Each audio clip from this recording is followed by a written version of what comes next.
Potensi anak-anak muda dan remaja Indonesia sangatlah besar.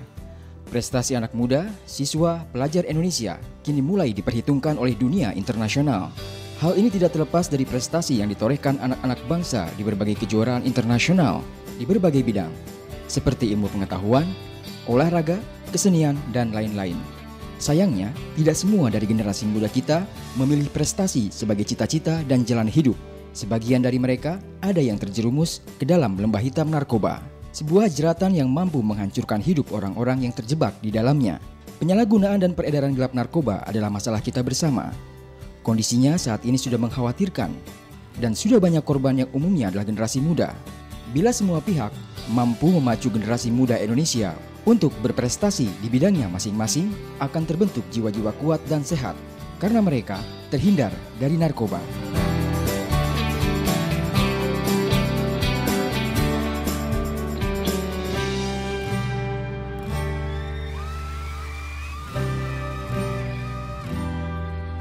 Halo pemirsa, apa kabar Anda? Senang sekali saya Indah Setiani kembali menemani Anda dalam program Indonesia Bergegas, Badan Narkotika Nasional, bersama kita cegah dan berantas penyalahgunaan dan peredaran gelap narkoba.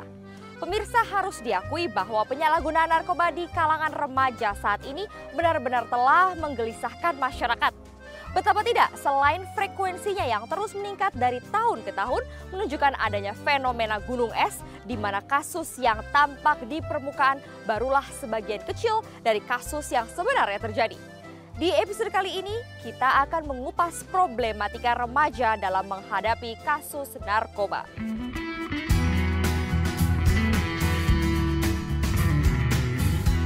Indonesia menghadapi tantangan berat saat ini dan di masa mendatang, yaitu tantangan memasuki era perdagangan dan persaingan bebas. Tantangan ini mampu dijawab bila Indonesia memiliki sumber daya manusia yang unggul dan berkualitas. Sumber daya yang mampu bersaing di berbagai bidang dengan negara-negara lain. Sementara itu, tulang punggung pembangunan Indonesia di masa mendatang ada di tangan remaja saat ini. Banyak remaja Indonesia yang telah mengukir prestasi di dunia internasional. Salah satunya adalah Iman Usman, mahasiswa jurusan Hubungan Internasional Universitas Indonesia ini merupakan presiden dari International Future Leadership, sebuah organisasi non-profit untuk pemberdayaan pemuda dalam perubahan sosial. Iman Usman, sosok berprestasi. Pada tahun 2008, Presiden pernah memberikan penghargaan sebagai pemimpin muda Indonesia menjadi Junior Ambassador untuk Dialog Antar Budaya UNESCO. Kiprah Iman Usman ini diharapkan bisa menjadi inspirasi bagi anak muda lainnya di Indonesia agar bisa berprestasi, menjadi harapan bangsa, dan terhindar dari narkoba.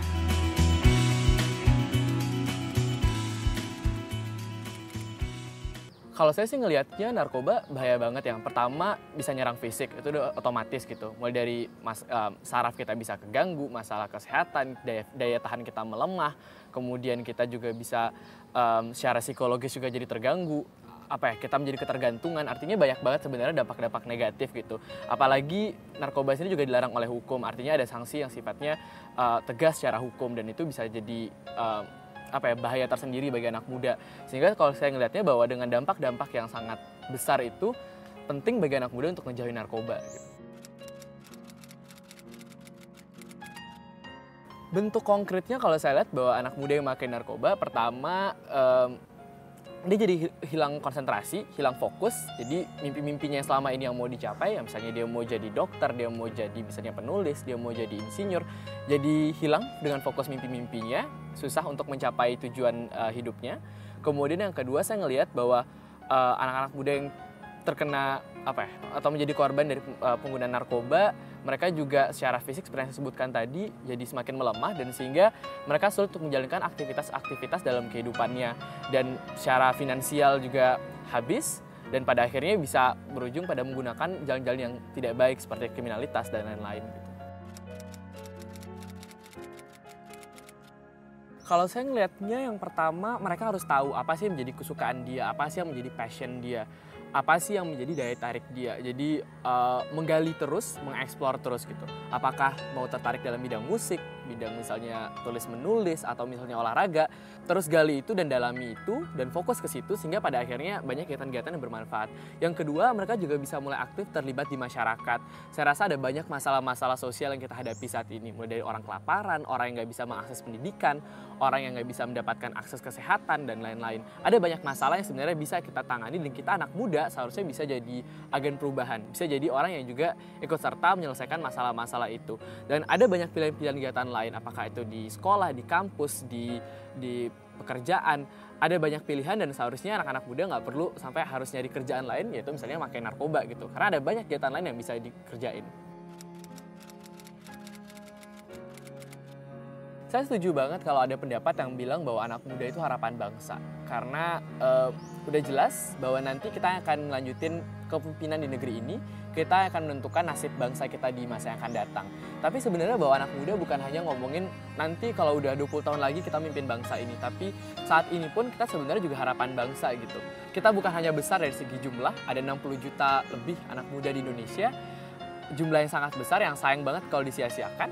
Dan yang kedua, anak-anak muda adalah generasi sekarang gitu, yang ngerti apa sih masalah kita saat ini, yang ngerti gimana cara pakai teknologi, yang ngerti tantangan-tantangan yang dihadapi saat ini, dan bisa menyelesaikan masalah yang ada sekarang. Jadi kalau saya bilang bukan hanya harapan masa depan, bukan hanya harapan bangsa ke depannya, tapi juga saat ini. Karena bisa dengan ide-ide brilian mereka, dengan gagasan-gagasan kreatif mereka bisa menyelesaikan masalah yang ada sekarang.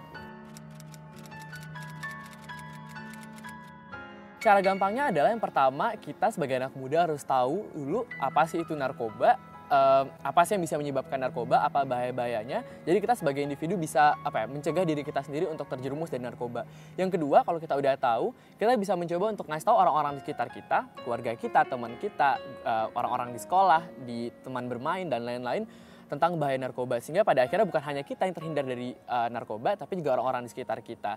Dan itu harus terus konsisten dijalani, tidak hanya sekali saja, tapi terus sampai akhirnya narkoba benar-benar hilang dari Indonesia. IFL sendiri sih dalam melaksanakan program-programnya sangat dekat dengan anak-anak muda, dan kita ngelihat bahwa secara tidak langsung itu juga merupakan upaya untuk pencegahan anak-anak muda terjerumus pada narkoba. Kita banyak melaksanakan program-program seminar, pelatihan, camp, dan lain-lain ke sekolah, ke kampus, dan bersentuhan langsung dengan anak-anak muda. Jadi kita tahu gimana sih anak-anak muda sekarang. Kita mengenalkan kepada mereka isu-isu yang ada di masyarakat, termasuk narkoba juga, termasuk masalah lingkungan, masalah kesehatan, dan lain-lain, supaya mereka tahu apa sih yang jadi masalah kita dan mereka tahu gimana cara menyelesaikannya. Yang kedua, kita juga banyak melakukan program-program langsung menyelesaikan masalah-masalah di akar rumput. Jadi misalnya program adik asuh, program mengajar, program penggalangan dana untuk bencana, dan lain-lain. Dan juga kita melakukan dialog rutin dengan pemerintah, dengan stakeholders, dengan lembaga masyarakat, dan lain-lain. Intinya kita bersinergi bersama-sama gimana mengisi kegiatan anak-anak muda dengan hal-hal yang positif, dan mereka semua bisa jadi orang yang bermanfaat dan pada akhirnya nggak terjerumus dengan narkoba. Pesan saya yang pertama, gali terus informasi, gali terus wawasan kita mengenai apa itu narkoba, bahaya narkoba, sehingga kita benar-benar bisa mencegah diri kita untuk terjerumus dari narkoba. Yang kedua, kita semakin mengisi kegiatan-kegiatan kita dengan hal yang positif, hal yang bermanfaat, semakin aktif, apakah itu di komunitas agama, komunitas di sekolah, di kampus, kegiatan pramuka, dan lain-lain yang intinya bisa bermanfaat bagi kita dan bagi orang banyak. Dan bergaullah dengan banyak orang, dengan banyak pihak, tapi kita juga harus benar-benar bisa memilih mana yang kemudian akan baik bagi kita dan mana yang tidak gitu. Jadi terus semangat, terus gali cita-citanya, gali potensinya, dan raih mimpimu.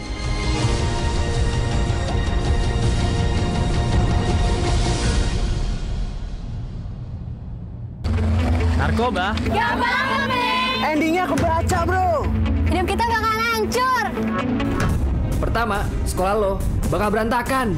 Terus nyolong sana-sini buat beli drugs. Tinggal tunggu waktu aja. Lo mau masuk penjara atau panti rehab. Penjara itu berat, bro. Mau beneran keren, kejar cita-cita lo. Jadi juara, jauhi narkoba.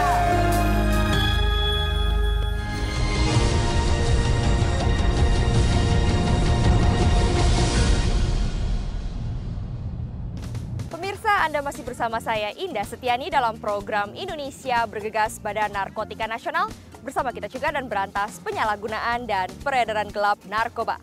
Pemirsa, data di Badan Narkotika Nasional tercatat 19% dari jumlah remaja di Indonesia atau sekitar 14.000 remaja diindikasikan menjadi pengguna narkoba. Fenomena ini akan menjadi pertanda buruk bagi eksistensi bangsa jika persoalan tersebut tidak segera dicarikan solusinya.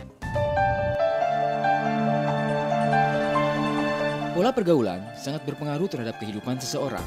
Sebagai generasi yang sedang memasuki masa transisi, anak muda membutuhkan perhatian khusus sehingga mereka bisa terlindungi dan tidak mudah terpengaruh oleh pergaulan buruk. Ketika seorang anak muda memasuki ruang pergaulan yang lebih luas, biasanya mereka ingin dianggap hebat agar diterima di lingkungan pergaulan tersebut. Tidak dapat dipungkiri bahwa sebagian besar anak muda mulai mengenal narkoba justru dari lingkungan pergaulan. Sifat dasar anak muda yang ingin mencoba berbagai hal-hal baru tentu saja menarik minat untuk mereka mencoba narkoba seperti teman-teman sepergaulannya. Kalangan anak muda merupakan kalangan yang sangat rentan terjerat narkoba. Mengingat masa tersebut merupakan masa yang peka terhadap segala macam bentuk gangguan.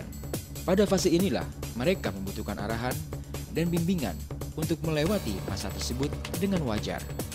Dengan adanya bimbingan dan edukasi yang benar dari semua pihak, anak muda Indonesia dapat memilih pergaulan yang baik dan bebas dari narkoba. Sehingga kelak mereka menjadi orang yang tangguh serta memiliki imun yang tinggi terhadap berbagai macam gangguan sosial. Anak muda seperti inilah yang diharapkan akan menjadi sumber daya pembangunan nasional yang handal dan berkualitas.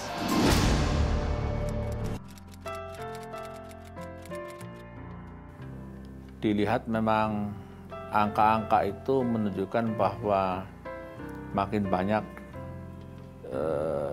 pengguna ya, karena penyerapannya juga sudah makin meluas. Dan daya tangkal dari si remaja sendiri dan keluarganya itu memang rendah gitu. Jadi mereka itu bisa masuk di keluarga, bisa masuk di sekolah, bisa masuk di semua jalur ya. Kalau dulu kan kita hanya melihat pada jalur tempat-tempat tertentu, apakah itu di disko, apakah itu. Tapi sekarang nampaknya sudah meluas kemana-mana. Nah ini yang perlu kita perhatikan agar kita bisa meningkatkan daya tahan atau daya tangkal di setiap lini, di setiap sektor.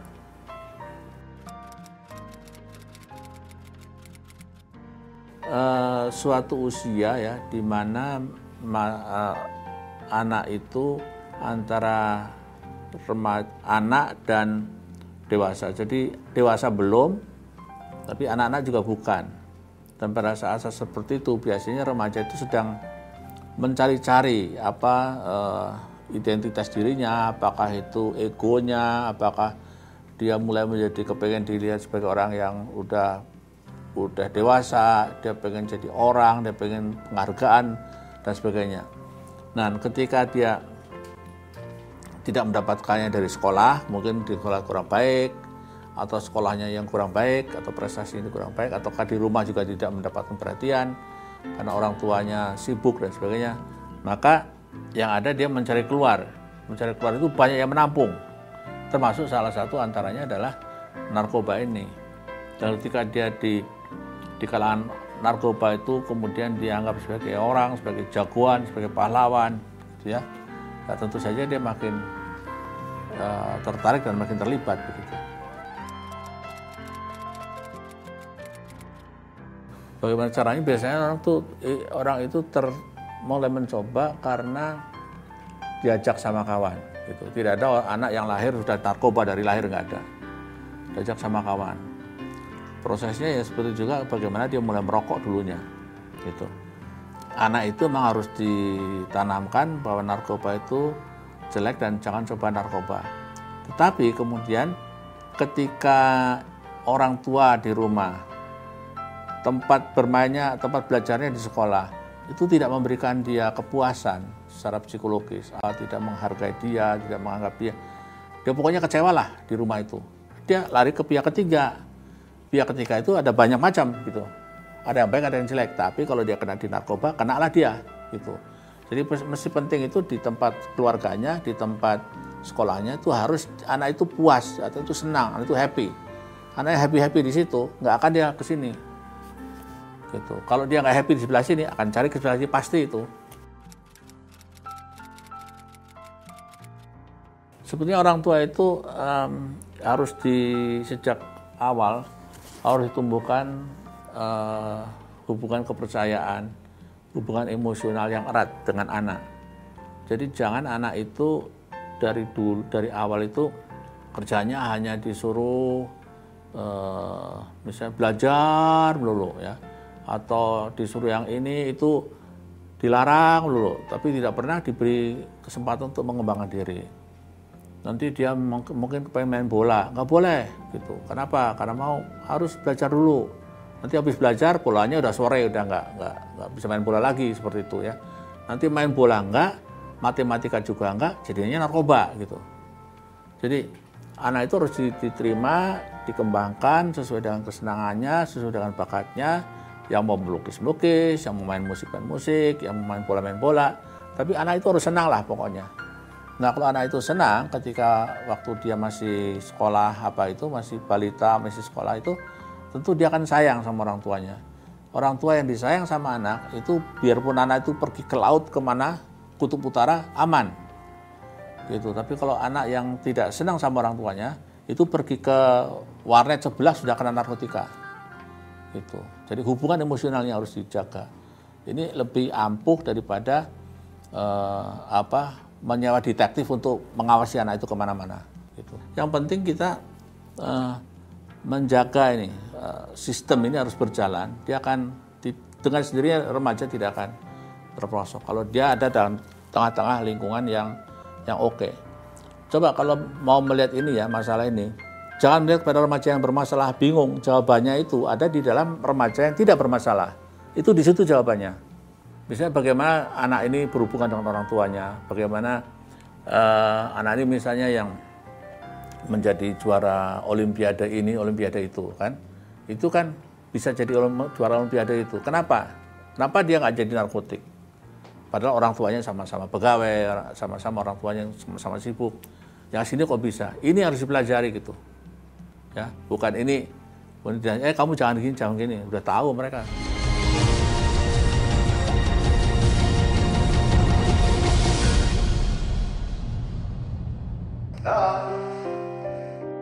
Dear Diary, aku sedih banget.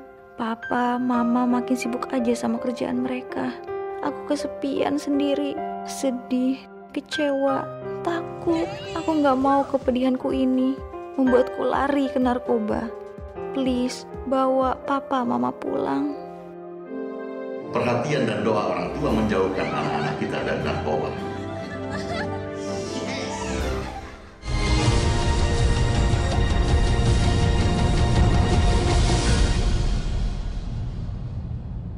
Anda masih bersama saya Indah Setiani dalam program Indonesia Bergegas Badan Narkotika Nasional. Bersama kita cegah dan berantas penyalahgunaan dan peredaran gelap narkoba. Pemirsa, remaja yang telah terkontaminasi oleh narkoba secara otomatis akan mengalami banyak problem. Mulai dari mengalami degradasi moral, penurunan intelektual, hingga penurunan produktivitas. Pada akhirnya mereka akan menjadi remaja pemalas dalam melaksanakan berbagai hal termasuk belajar. Lebih dari itu, kesehatan pemakai narkoba juga akan menjadi menurun. Berbagai penyakit seperti hepatitis, bahkan HIV/AIDS bisa menyerang mereka.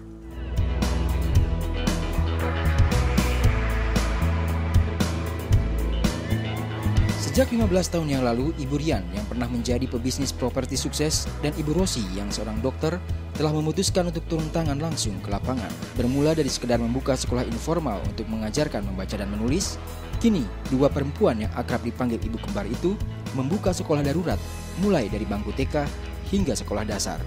Sekolah itu tidak hanya memberikan fasilitas belajar gratis, namun juga menjadi sentra peningkatan kualitas hidup anak-anak dari kalangan yang tidak mampu.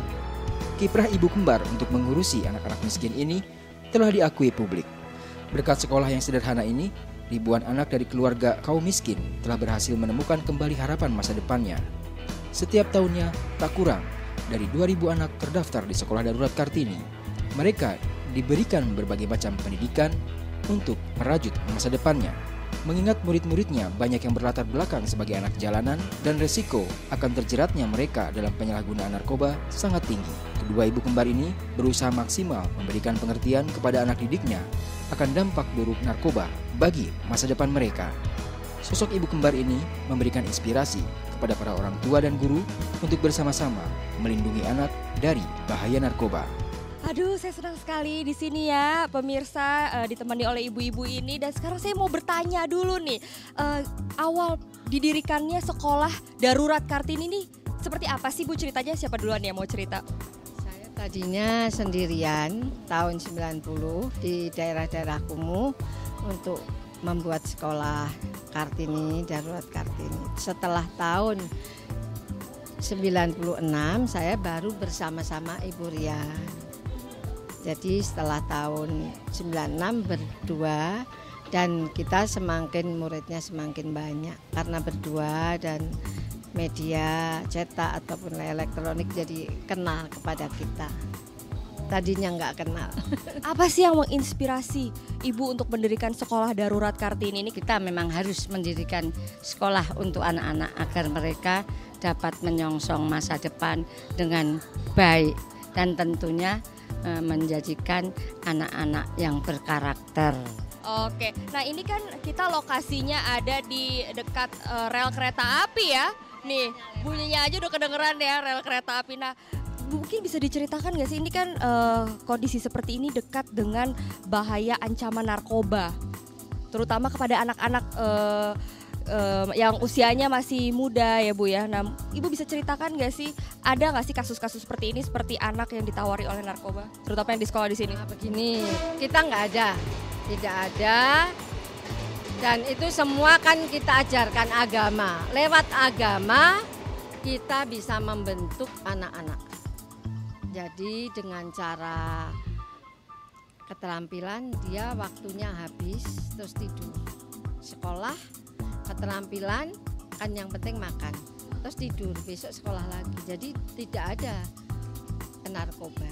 Jadi apa saja nih Bu kiat-kiat yang dilakukan oleh Ibu Rosi dan juga Ibu Rian sebagai guru kembar di sekolah darurat Kartini ini untuk mencegah anak-anak agar terhindar dari bahaya narkoba? Dengan keterampilan, dengan kesibukan sehari-hari, sudah ada PR, sudah ada pekerjaan, keterampilan, jadi dia waktunya sangat sempit dan sampai di rumah ataupun yang tidur di sini langsung tidur. Tidur besok sudah sekolah lagi, kan ada yang tidur di sini juga.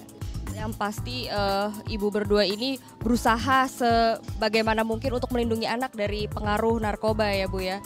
Nah di sini sendiri ada pendidikan nggak Bu khusus narkoba, misalnya kurikulum tersendiri gitu? Ada, kita kan sudah pernah diberikan CD-CD-nya, terus kita dikasih seperti kurikulumnya, jadi kita ceritakan, dan dari BNN juga pernah datang kemari ceramah tentang narkoba. Nah itu ada yang bukan narkoba jadi pakai lem, diisap, itu justru anak perempuan, kamu dapat lem dari mana? Saya ikut-ikut bapak saya.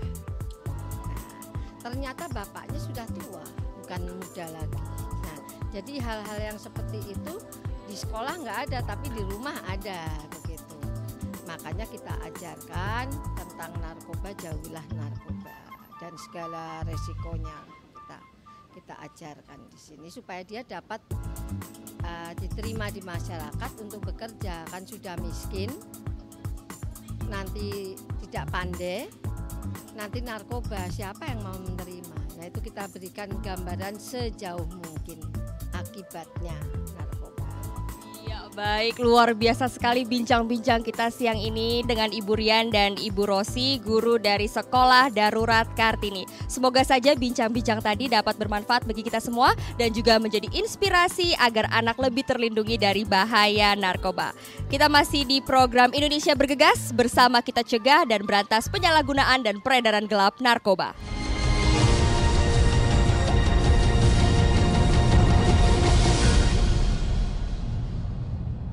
Ketika tekanan kerja mendera dan hidup terasa membebani, jiwa dan langkah kehilangan arah. Saat itulah narkoba mengulurkan tangan kejinya, merenggut karir, merampas pekerjaan, menghancurkan orang-orang tercinta. Tak ada tempat untuk lari, kecuali memperteguh diri dan kembali ke pelukan keluarga. Dipersembahkan oleh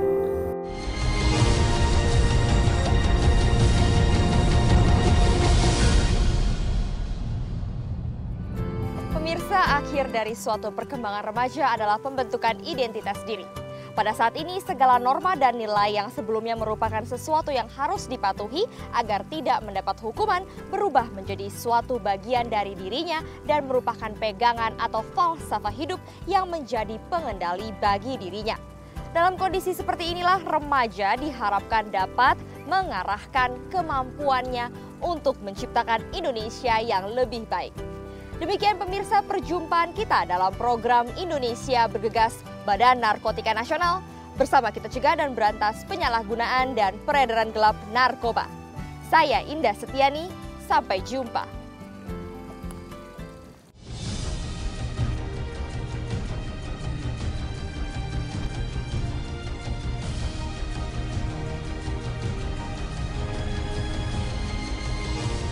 Dipersembahkan oleh Badan Narkotika Nasional.